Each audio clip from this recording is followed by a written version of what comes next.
Hi, and welcome to the Wildling Podcast. As if you're watching this on video, you can probably tell it has been a long day and a long week, and I'm looking rough, but I'm just rolling with it anyway. So, during my trying to figure out what I wanted to discuss today, I have a pretty long list of topics, but I often just prefer to just ramble. I'll pick a topic and just kind of ramble about that. And I figured that that's just what I would do again today. I also, I don't know how much I want to just rabbit hole and deep dive, right off the bat. This is like episode three. So do we just jump right in or do we ease into it? I feel like the topics so far have been very gentle, very mild. Important things, yes, but still very not, I don't know, hefty subjects. Today, I guess it is going to be a little bit further into that because I want to talk about energy. And this is certainly a topic that I, it can be a big topic. It can be one that you can just keep coming back to, and there can still be more information there. So, in terms of structure, I think that instead of I don't just map things out and read it off. I might have a couple little notes of reminders to myself, maybe a bullet point, like that's about it. But I do try to have somewhat of a structure as, and in this, I think I'd rather just kind of start with explaining energy as in how it feels as someone who experiences energy. And yeah, so let's start there and then we'll just keep going and see where we end up. I I guess people call it an empath. Sure. We can roll with that. I was able to read energy from people even as a kid and even as an adult. I still think it's strange when other people can't feel energy. And yes, sometimes being sensitive to energy, pattern recognition, things like that is a trauma response, and other times it is also in combination with empathic sort of abilities, or maybe it's one or the other. But it could be both for me. Can't say for sure. No way of being able to know that for sure, really. But trying to describe what it feels like to someone who has never really felt energy can be difficult. And I also want to say that people have intuition. People, if we are energy beings and everything around us is energy, then it's something that we can all tap into. And it is something that we should be able to get more sensitive about, I guess is one way to put it. And women's intuition, of course, it's a thing. And it is something that has been discussed a lot. It's something that has been dismissed a lot. But at the same time, it is extremely important. It saves lives. It can help keep you away from a dangerous situation or get out of what is about to be a dangerous situation or avoid what could be a dangerous situation. So, of course, it is extremely important to listen to your intuition and try to work on allowing yourself to accept the energy that you are picking up on and not just dismissing it because that can be so detrimental. And sometimes you don't get the warning until it's too late, and the people say that you were meant to experience that sort of thing. I don't really know how I feel about that at this point, but being able to figure out your own energy and work with others' energy, it doesn't have to be in a healing modality. It could very much just be where you are working on your own intuition and trusting your energies or trusting your energies, but also the energies of what you're experiencing around you and how to read them better. And as someone who gets, I get information overload, and I've been told by several people that I am connected to the Akashic Records, which is a cool thought. I would love for that to be the case. I don't know. There have been people that have said that or psychics that have said that they see, I guess you can call them psychics. We'll just say people that have said that they can tap into the Akashic Records. And I guess I should back up for a second. If you don't know what the Akashic Records are, it is this, it's said to be this library of information. It's everything that has ever really existed, pretty much. So, past lives, future potentials, all the things. And if you're looking at time as nonlinear, time as everything is happening right now, all of it at once, things can get a little complicated whenever you're really looking at it from all potentials. I like being open to the possibilities of things. I try not to be too dismissive of stuff either. I like being open to possibilities. And sometimes that includes what people would say is overthinking. I don't agree with that. I don't really think that it's overthinking because I have an analytical mind. And like I said, I tend to get a lot of information. And I have a very hard time meditating because I can tap into so much. And sometimes it's just my own crap. Sometimes I'm freaking daydreaming.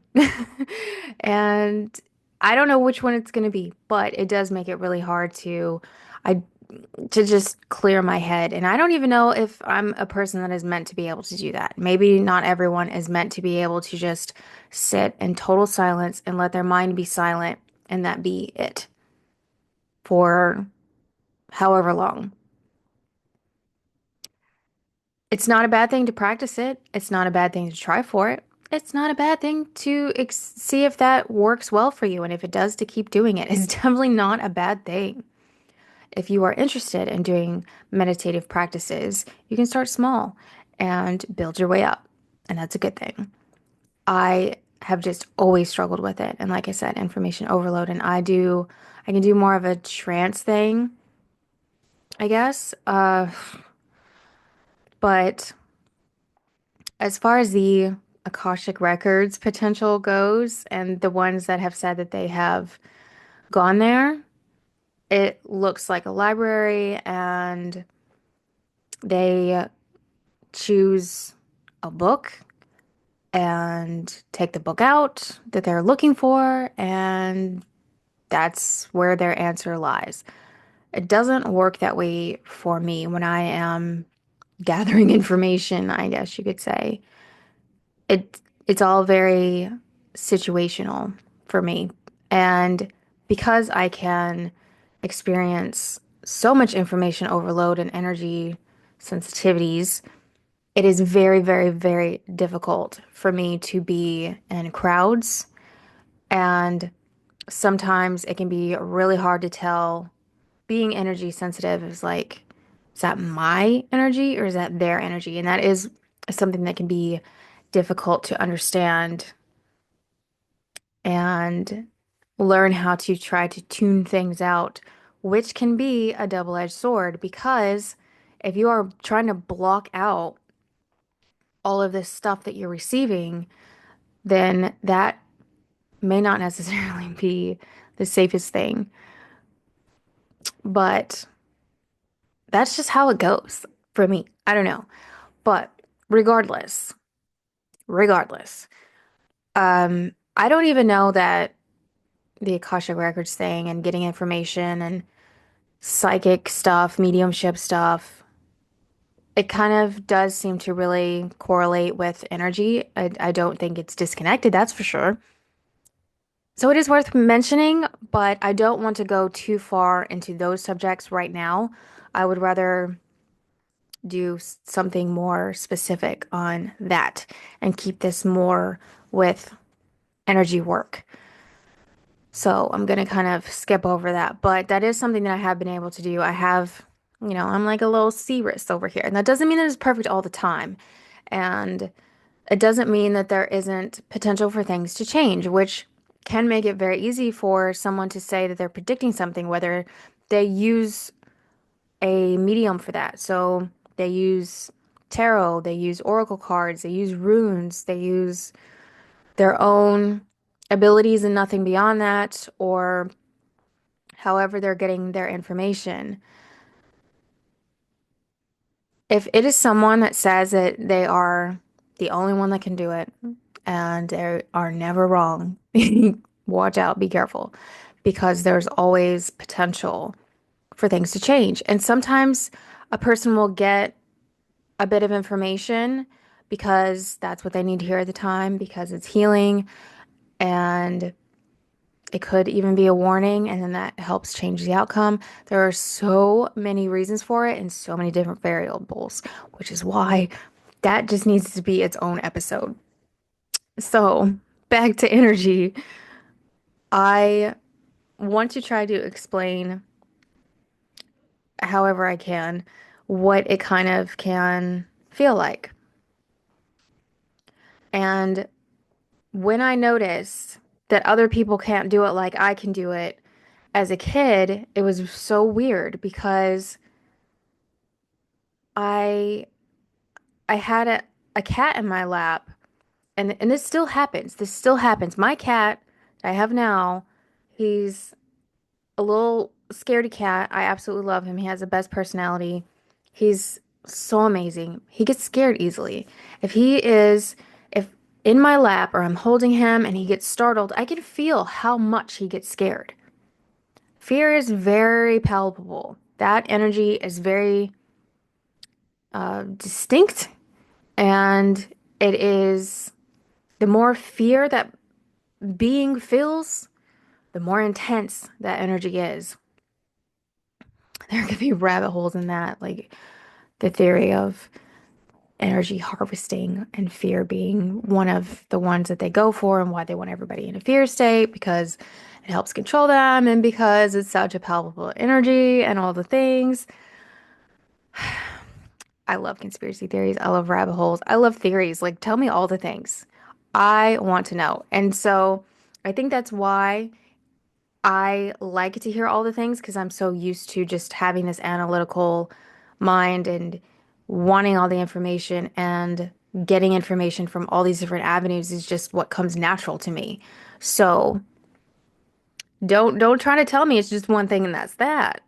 I need to hear the other things too and analyze. Anyway, I I felt the fear of the cat when I was a kid, and I was like, "Oh my God, the poor cat, I felt its fear." And the person that was with me was like, "What are you talking about? You can't do that. That's not a thing." Like, what do you mean? Yes, it is. You couldn't feel that? You can't feel that when that happens. No, you're weird. Like, oh, okay. I guess that is weird, but I absolutely felt that. And I didn't know that other people couldn't feel it too. And even still, if somebody were to say that's really weird that you can feel energy, I think it's weird that they can't. To me, it's weird that they can't. And so with fear, if I don't always have to be, but with my cat specifically, I'll just keep using that. If he's in my lap, it's even more easy to do when I'm actually holding my cat, like touching somehow, whether I'm holding him in my lap or he's on my shoulder or whatever the case may be. If he gets startled, it's kind of mild. But if he gets scared, then it feels like this jolt of electricity. And it hits in a way that's not just the size of his body, if that makes sense. It's like this energetic field. It's like a force field around you, around the being, we'll say, because it's my little cat, but it happens with people as well. So it's like this energetic field. And So it isn't just his little cat body, it's around his body. That is where I can feel that bit of energy around him. And it's really upsetting when he gets that scared, when he gets scared at all, but particularly that bad because he's just this tiny little, well, chunky, but this innocent cat. And I love him so much. He's my soul cat, and I don't want him to ever feel scared. But he's very jumpy, and so it happens. But anyway, the same is with people, and I don't have to be touching them to pick up on energy. And if you are ever listening to or watching or have met anyone that is into actual spirituality, not just this new age regurgitated information, like I don't know, very strange stuff. Maybe that'll have to be its own episode as well because I I'll segue way too hard and just yeah.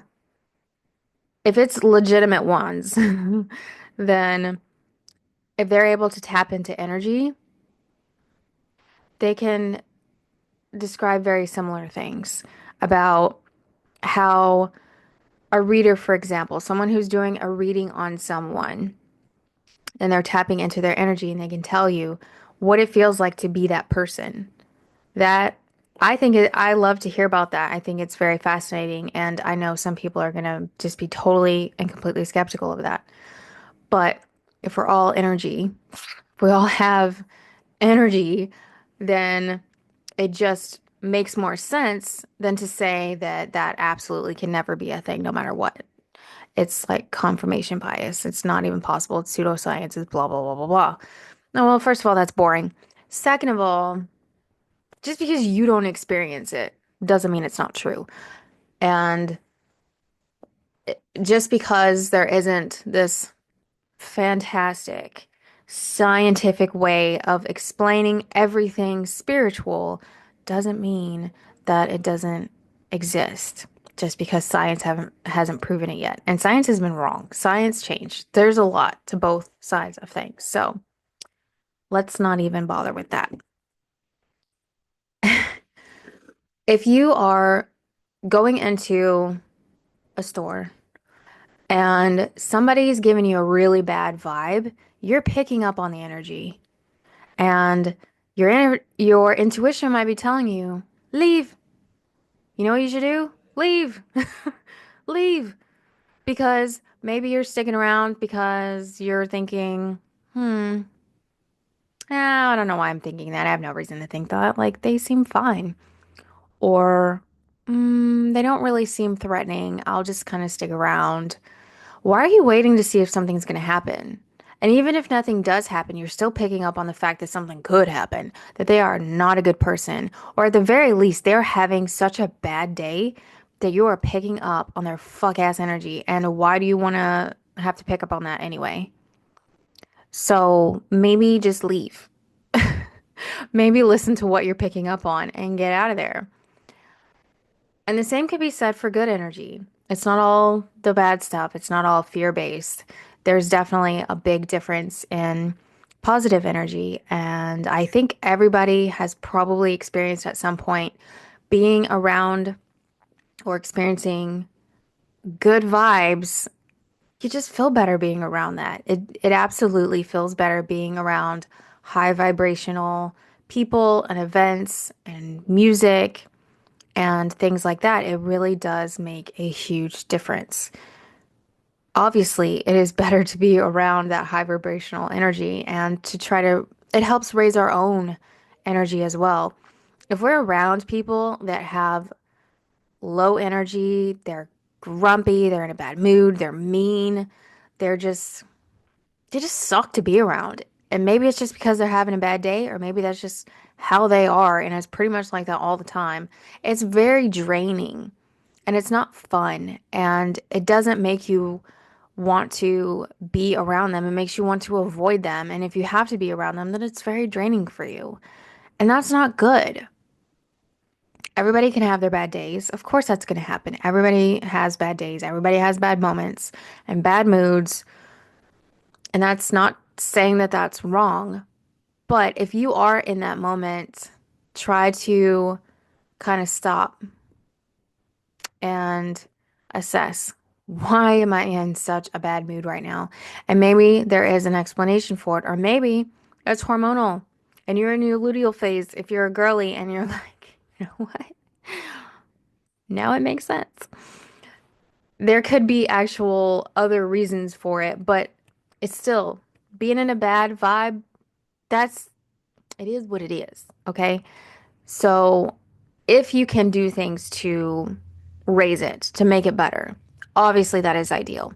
That doesn't mean that it's a situation where you have to bypass going through any kind of hardships because that is not healthy either. And that is one of the reasons why I hate the toxic positivity. I hate things like, oh, you'll never get more than you can handle, or, well, other people have it worse because of this, or at least it's not that, or, oh, and just total bypassing of dismissal, really. That happens a lot too, is just straight up dismissing it, and that is not good either. So, can we stop doing that? It's not healthy, it's not good.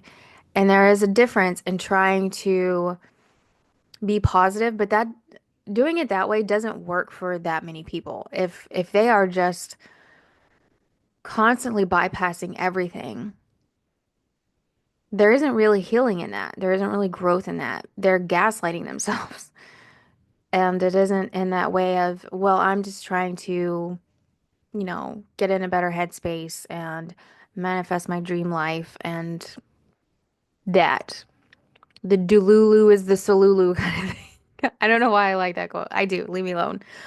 Um, But that seems to be a lot with manifestation and patterning and using energy in that way is because you have to match the vibes. You have to match the energy. You need to be on the same energetic vibration to be the best match for the outcome. And so a lot of people seem to take that as, well, then I can never have a bad moment. And if I do, then I just have to shove it aside and pretend like everything's fine, as if your subconscious is not going to know better, as if you and like all of you as a whole isn't going to know better. And people that can read energy can also tell. So do you really think that yourself can't tell? Like, I'm pretending to be in a good mood. I'm smiling. I'm using my customer service kind of voice. Hey, how are you? I'm good. How are you? So nice to see you. And inside, I'm like, I've had such a horrible freaking day. I can't stand to be here. I want to go home to my cat. I want to eat some chocolate. I want to read my book. I don't want to deal with any of this.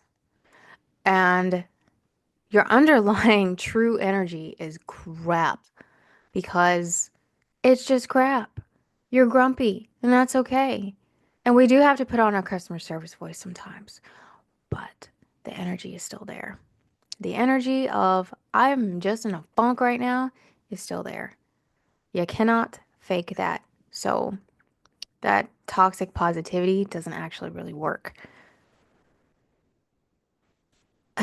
And when it comes to working through stuff like that, you have to find the modalities that work for you. It is different for everyone. And you do need to set aside time to work through your funk. You need to set aside the time, the practices to work through your crap.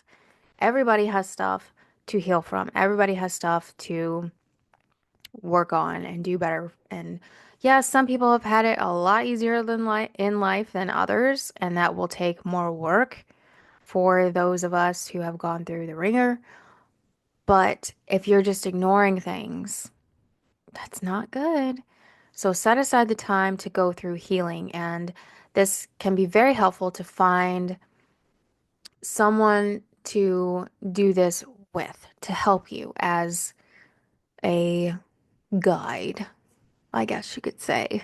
But make sure that it's a good source. You don't want it to be a yes man. You don't want it to be somebody that's just gonna, if, for example, if it's your boyfriend with his funky ass energy and you're telling him like I'm trying to work on my funky ass energy right now, and he's just adding to it, he's not really going to be able to help you through it. So, sorry, I gotta move. I can't sit still like that. My body hurts. And hopefully, this chair is so loud. I hope you can't hear it every time I move. Anyway, so if it is someone else that just isn't going to help because their energy sucks and your energy sucks, and it's just going to be like, okay, well, you're not really facilitating very well right now, then don't do that route unless it's going to be done in a healthy way. And what do I mean by that? This helps for some people where they can get their person where they're like that with and just play fight each other. Not where you're actually going to hurt each other, but get physical with each other and make it in a way where it's very clear that this is not going to turn into an actual brawl. We're not going to actually hurt each other here, but let's get some of this aggression out in a healthy way.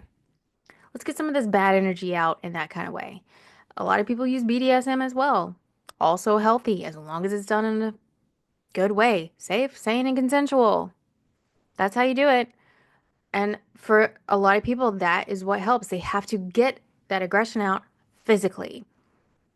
And so if it is with another person that is also in their funky energy as well, or they have something to work through as well, then do it in that kind of capacity. But just it has to be someone that is not going to take things too far.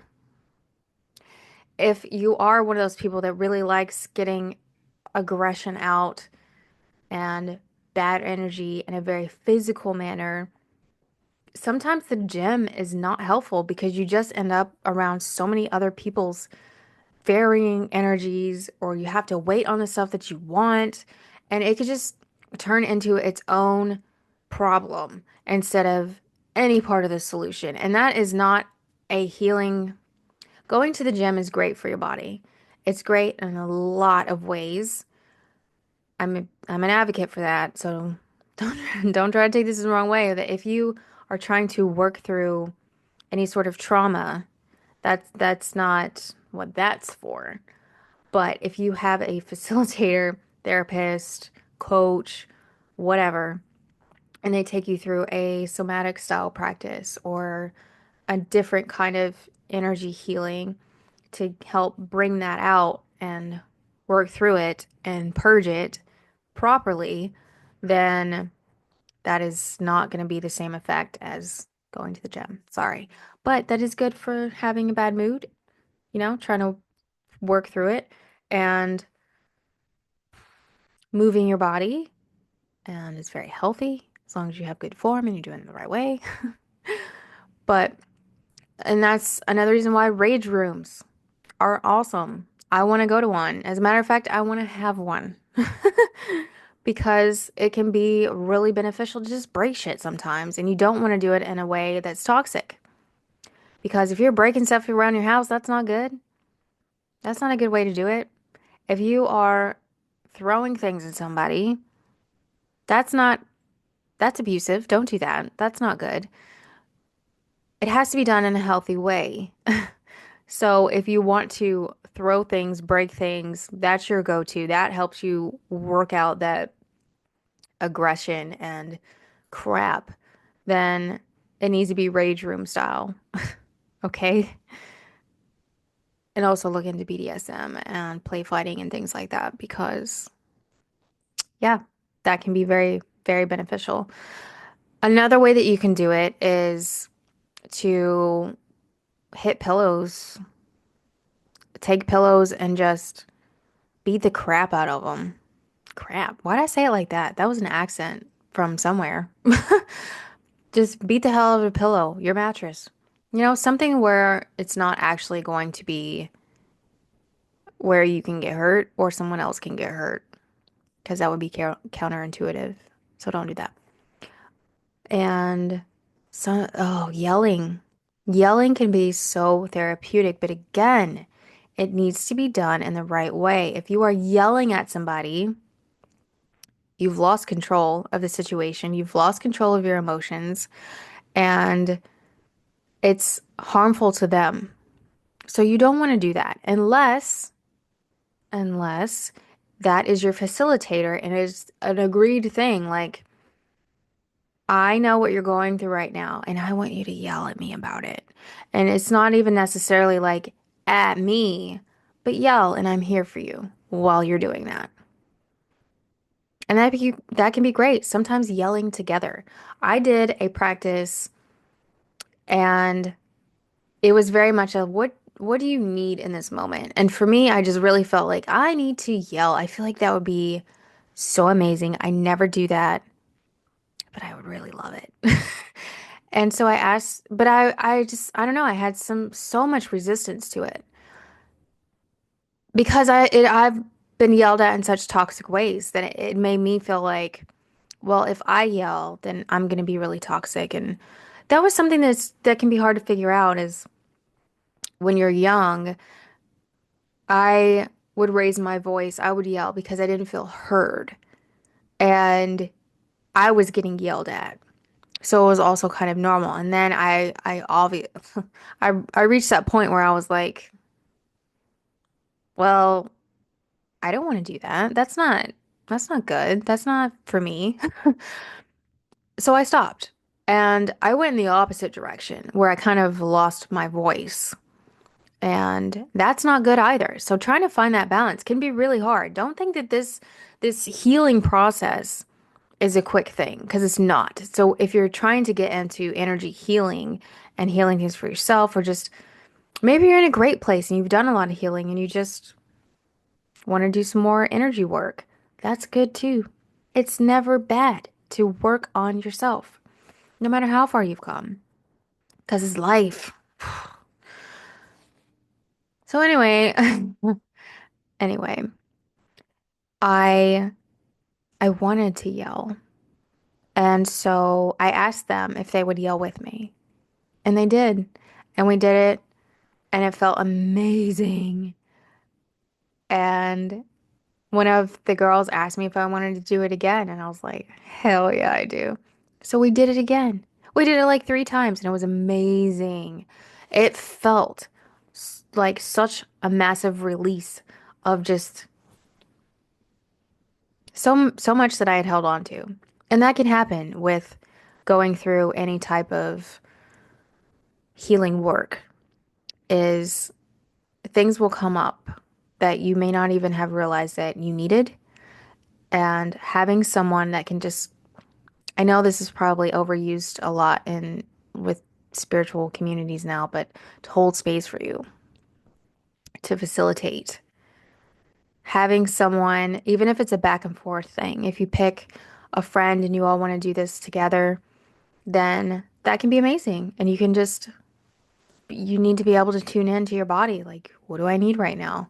Maybe it's, and really sit with it, not just a toxic go-to. What do I need right now? I need this weed because that's my go-to. You're numbing yourself out, right? Maybe. Are you bypassing? Is that just an escape? Is that what you really need? And having someone that can help you work through it can be a lot more beneficial than trying to do it by yourself because they can help you figure out why that's your go-to. And there are a lot of people that do that. I'm not saying that, you know, it's a bad thing. I'm not saying that at all. But if you're doing it a lot, then you can really get to a point where you're masking so much that once you stop doing it, you get this onslaught of emotions and things that you hadn't been working through and you didn't even realize that you had needed to because you were numbed out from it. And that can make it even harder to work through, which I guess if that is something that you do, maybe be aware of the potential effects as you're going through the healing on how that correlates.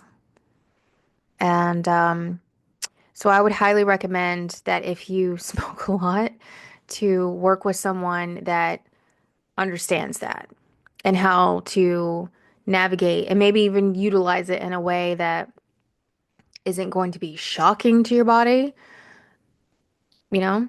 Something anybody that is familiar with substances because it does alter you. But anyway, food does as well. Caffeine, a lot of things have an effect on us and our energy and our health, and it's exhausting.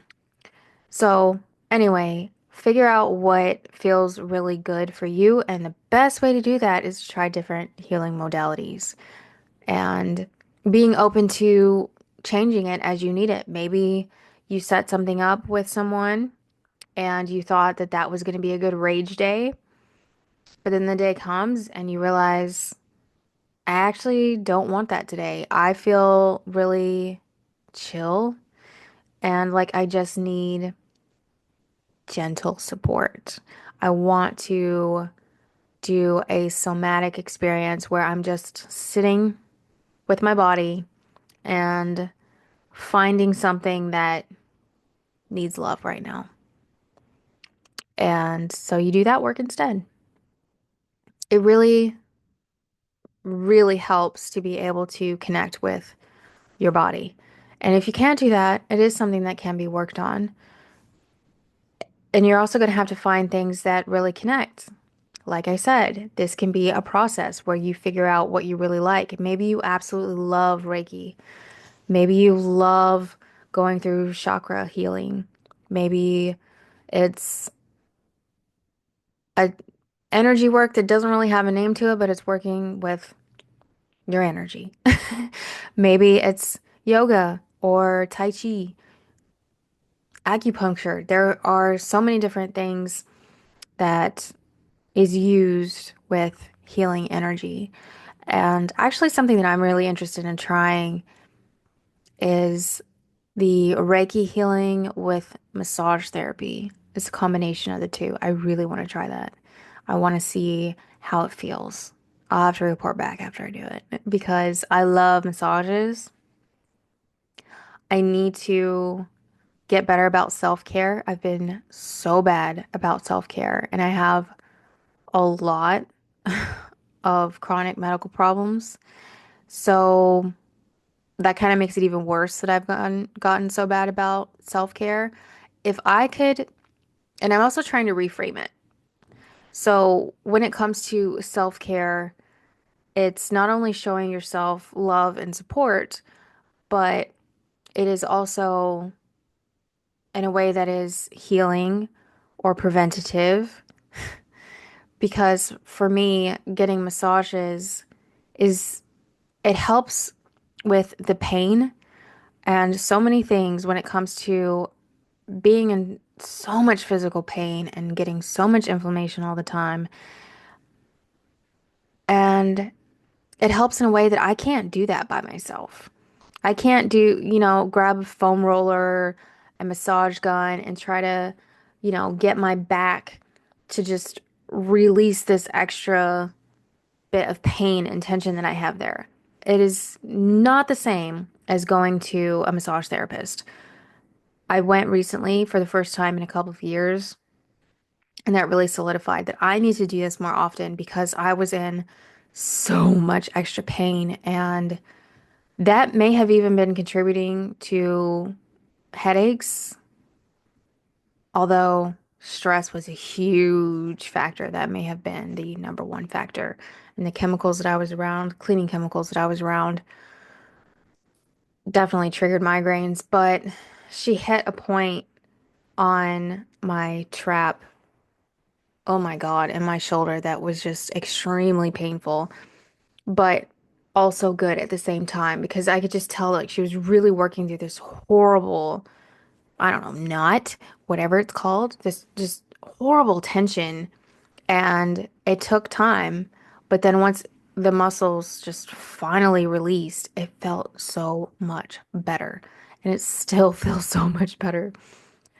And I just, like I said, that solidified for me that I need to try to make it a more regular thing as part of recovery for my body because my body is a sick body and I have been trying to come to terms with that without it being a victim mentality. I'm still trying to look at it from a how can I support my healing and what I'm going through instead of trying to ignore it just to get through the day.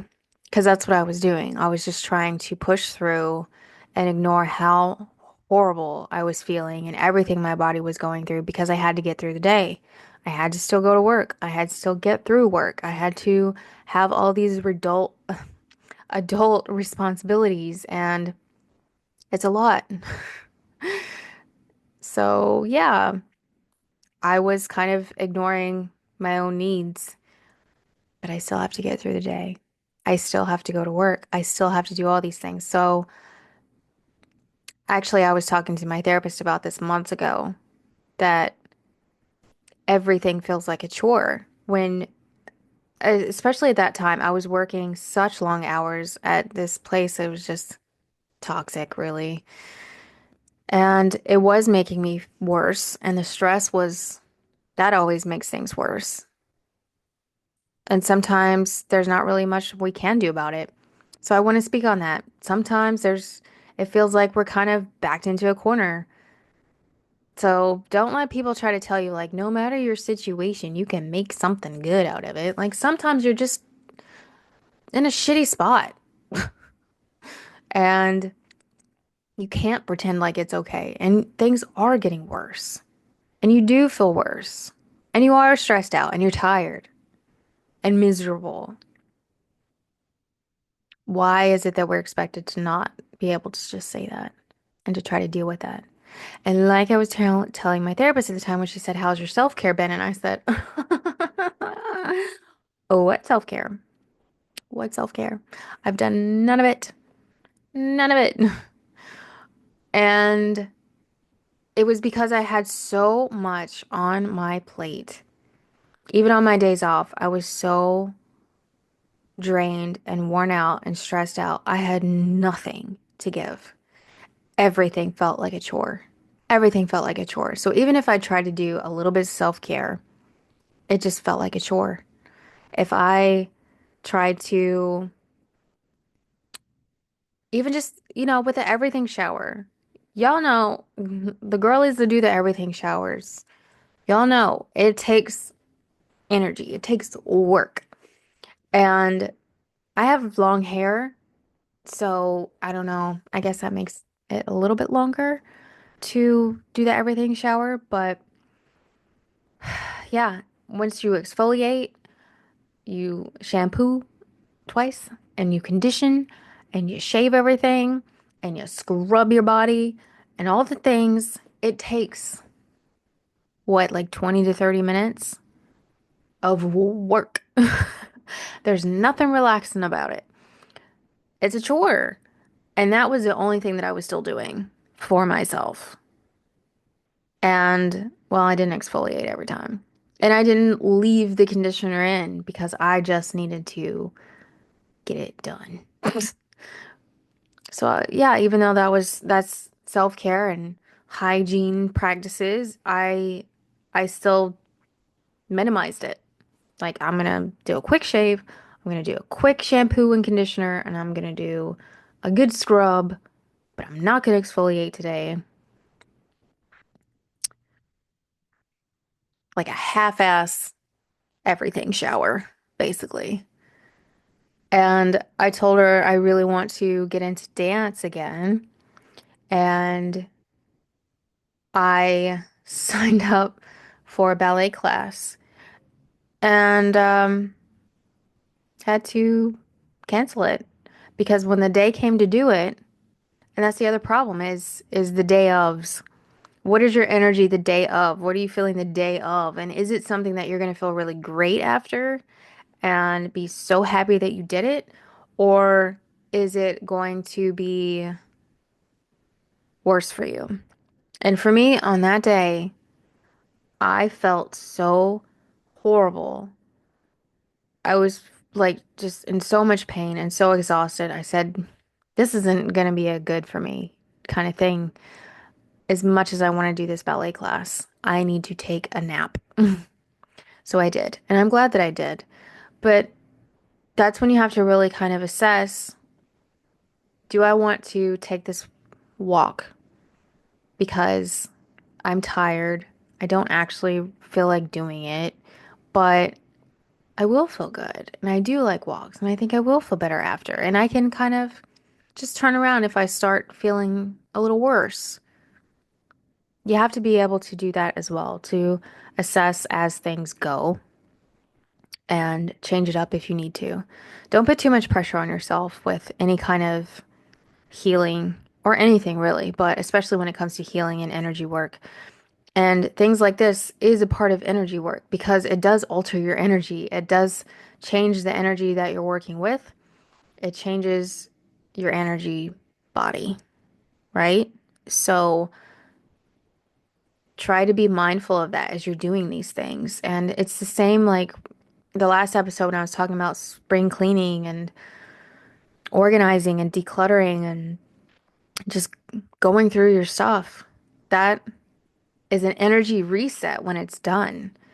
And during, it might be tiring, it might be not fun, even if you turn on amazing music and you try to kind of dance your way through it. Or you turn on a show that you want to, or a movie that's like your comfort and you want to have it on in the background or talk to a friend on the phone while you're doing it or whatever the case may be to get you through it. It might not be great, even if you try to make it better during the process of it, but it's an energy reset. And once it's done, it's also more hygienic and it feels better. And then you can sit and relax. And that energy kind of sustains like that for a little longer. You can just feel the difference whenever everything just feels reset and clean and comfortable. It's cozy. It's a cozy vibe. So, of course, why wouldn't you want that? And I am totally rambling and I'm very, very tired, but I wanted to do this anyway. And I hope this isn't just a total waste of time for you to hear this. But I just, I hear a lot of things when it comes to energy work. And it seems like that kind of thing isn't really mentioned, but it's still important. And it's all things to take into consideration. And you do need to find the things that feel good for you and be able to change it up when it needs to be changed up. You have to also be able to say no to people. If you are a people pleaser, that is something you're going to have to work through because that will drain the hell out of you every time. It's not good for you. And if you're a parent to small children or any kind of caretaker role, maybe you're working with elderly, whatever caretaker role you have, that is extremely difficult and it is going to make it harder to deal with life and work through these things and pay attention to energy and how to try to change it and make it better. Same could be said if you are in a toxic environment, whether it is a work environment or a home environment. That's going to make it more challenging to figure out how to make the energy better, make your life better. And if it is going along with manifestations, did I post about that yet on here? I know I did on TikTok. Maybe I'll just, it's like a, because I know I did on TikTok. It's like a 10-minute video because it's TikTok. You get cut off after 10 minutes. I might post it on here where I was talking about manifestation and patterning. But with that, the energy portion of that and trying to connect with the same vibration of what you're going for, that can be hard. It can be hard, especially like if I am trying to manifest being healed, I don't remember what it feels like to feel healthy. Do you know how hard it is to try to think about that? Like, oh, let me just get into the vibes of feeling really healthy. Like I don't remember what that feels like. I feel like it's great, but I don't actually feel within my body what that feels like, is I don't remember it. It's been too long. Same with being super rich. Like if you've never been super rich, you don't really know what that feels like. You just have an idea of it. And that's where it gets kind of tricky when you're working with the shifting energy with things. But try not to let that overpower or overwhelm you and your goals, your manifestations, whatever you want to call it. Because what is even more important is just getting in good vibrational energy and feeling love is also a good vibrational energy that unfortunately I don't experience very often from people. I have felt bad energy, heavy energy, chaotic energy, overwhelmed energy, anger, frustration. Did I say fear? Because fear. I have felt so many different kinds of energies off of people. Love is one of the rarest. How sad is that?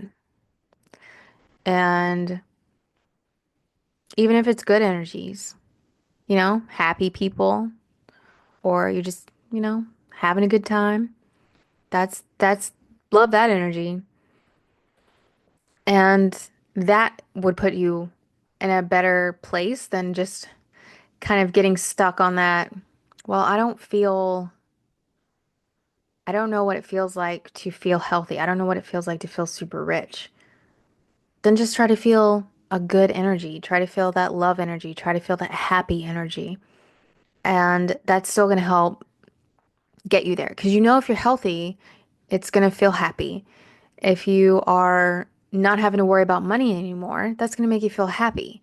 So, what can help you get into that more happy, lovey kind of vibrational frequency energy? Is it this amazing music that you absolutely love? Is it dancing? Is it writing? Is it taking a bubble bath? What is it that really can help get you in that headspace and really shift your energy into the good vibes? Because it does make a difference. And doing energy work, maybe I'll end it on this because I feel like I've been rambling on way too much and I need to do something a little more specific at some point. But doing energy work, I, how do I describe what it feels like? So I've done this remotely and in person. I it I do prefer in person actually for doing practices and energy work and practices as far as somatic work, tantric style practices, things like that, like spiritually stuff, witchy stuff. In person is more fun and with other women was great. Being solo is just fine. And remote is just fine because energy is energy. So it doesn't matter if I'm here and you're halfway around the world. We're still connected. So there's that. And also connecting to people on the other side, the whatever you want to call it. Energy is energy. You can still connect, right? You don't have to be in the exact same place to be able to connect to it and to feel it and to go there. Okay? So don't think in this limited capacity. Just let the possibilities be intriguing, at least. But anyway, working with energy uh, in a, let's see, energetic healing. I have done the Reiki certification process thing, but I think I don't think, I know that I do it differently. Even though I have done the Reiki, the energy work that I do is, I don't know what it is. It's just its own thing, I guess. It probably has a name and I forgot or I don't know yet, but I'm definitely not the only one that can do it. Like, of all the weird shit that I can do, that I've experienced, that I've predicted, that I get people call them downloads. That's fine. I'll go with that. Um, Tapped into, whatever. I'm not special. You know how many people can do this? A lot. And a lot of more people are becoming open to it. And it's like activated into it because it's like, hey, it's go time. But it's also something that you can kind of develop. Just know that once you open up that gateway, be ready for it. It can absolutely be difficult. But anyway, and the way that I do it, it is I have to try to shut everything else out. Everything else, I try to have, it's like this trance state. I have to try to shut it all out, which, as I said, for someone who can get so much information all the time, that's why I have to, I guess, dissociate is another way to put it, but in a different kind of way of like, I don't like this. I'm disassociating from the situation. It is different. But if that's a way that kind of helps you think, okay, I know what that feels like. It's so hard to explain things that um it's just like this natural I don't know how to explain this, but it's a feeling. It is a feeling. And when I'm doing energy work on someone and they are lying in front of me, I did tend to move my hands while I was doing this. I don't always do that. Sometimes I will just sit. It depends on the situation, the person, all the things, right? So if I'm moving my hands or not, I'm still feeling through the energy throughout their body. And is there a stuck space? And then I try to work through what seems to feel stuck and just go all throughout. And it is a very, I guess, intuitive thing. Like I'm just moving with how I feel like I need to move. This isn't something that I've done a lot, by the way. Let me just be clear on that. But anyway, after that practice where I was doing the energy healing on, um, obviously I was a facilitator during this, and she was going through her own practice, and then I was just doing the energy healing over her. She said that she could feel afterwards. She said that she could feel exactly where I was while I was moving, and I never touched her. I just had my hands over her, working through her energy. And I love it. I love that. And I loved hearing the feedback of someone else being able to experience the energy and the movement of the energy and how it alters. And it's so much harder to try to get people to understand when they can't, they're just cut off to it. They don't feel it. But anyway, highly recommend trying some energetic practices, energetic healing stuff. If you are interested in something like Reiki, Reiki massage, or whatever, highly recommend it.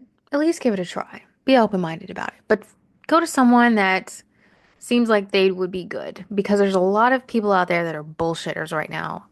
Well, have always been. So, yeah, be careful with that. And if also careful of predators because unfortunately they're in every space. They're a predator is always going to take advantage of a situation and they choose their particular targets based off of their particular fetishes.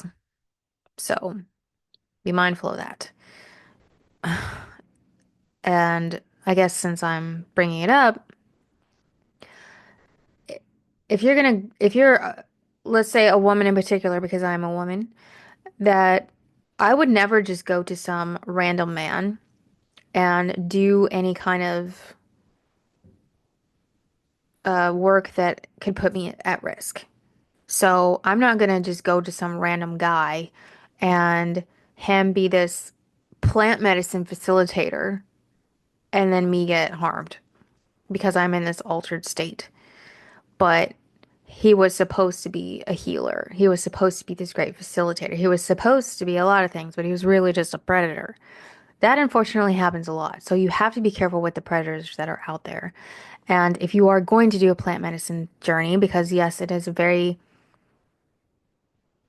energy based, like there's so much energy to it that it does kind of go with this, but that really is its own separate subject. Don't just go to some random for that. It's a very, what's the word? Indigenous kind of practice that should be highly respected.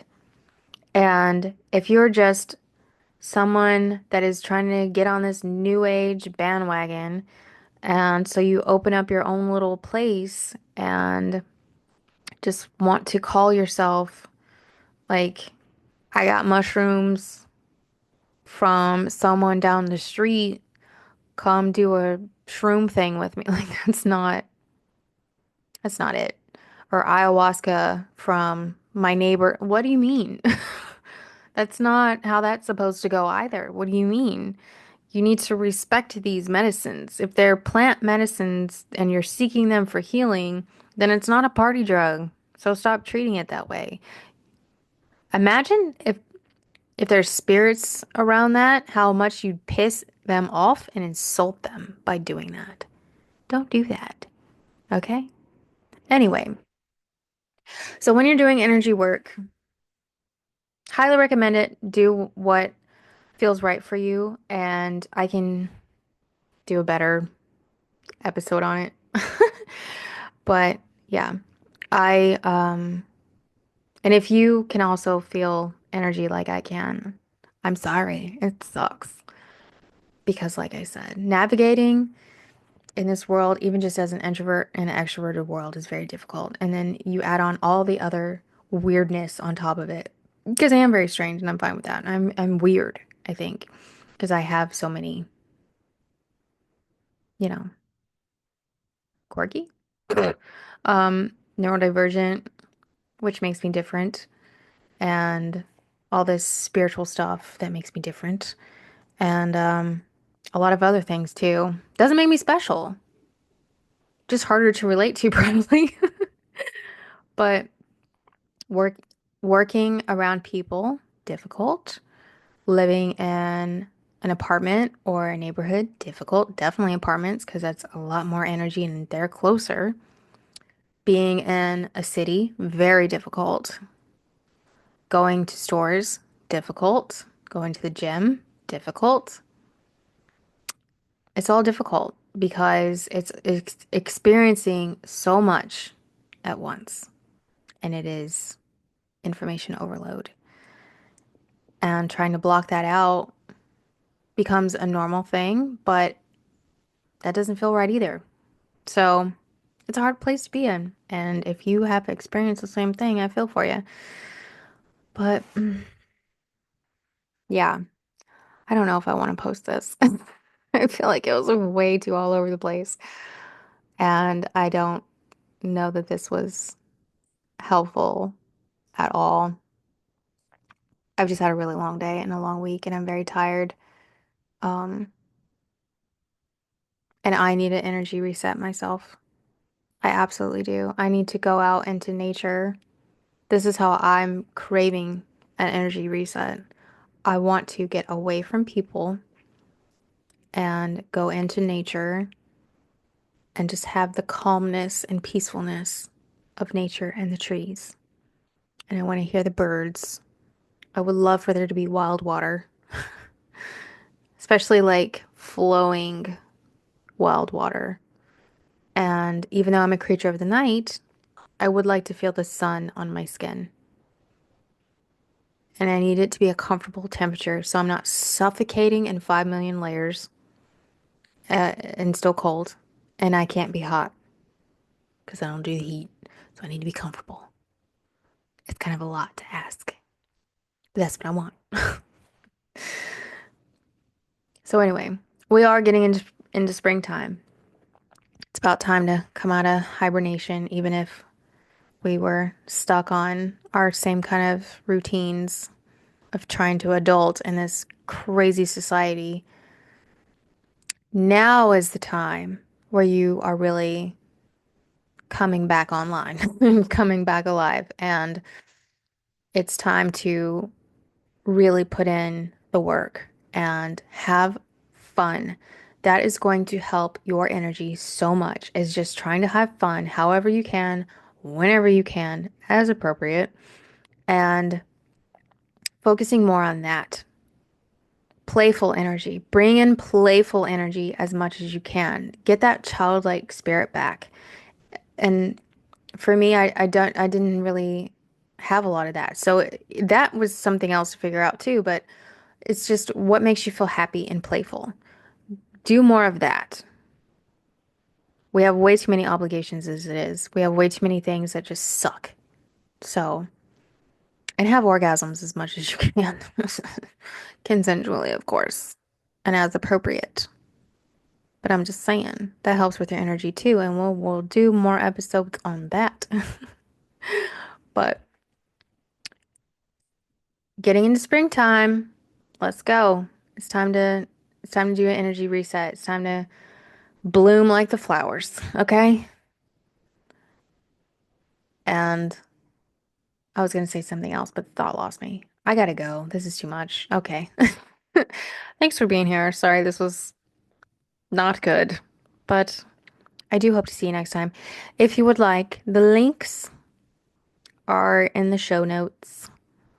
If you want to follow the show elsewhere and things like that. So just check the show notes if you want more, which thanks if you do. I'm not really sure why this was a lot. I'm tired. Okay. Take care of yourself. Go have some fun in a healthy way. Bye.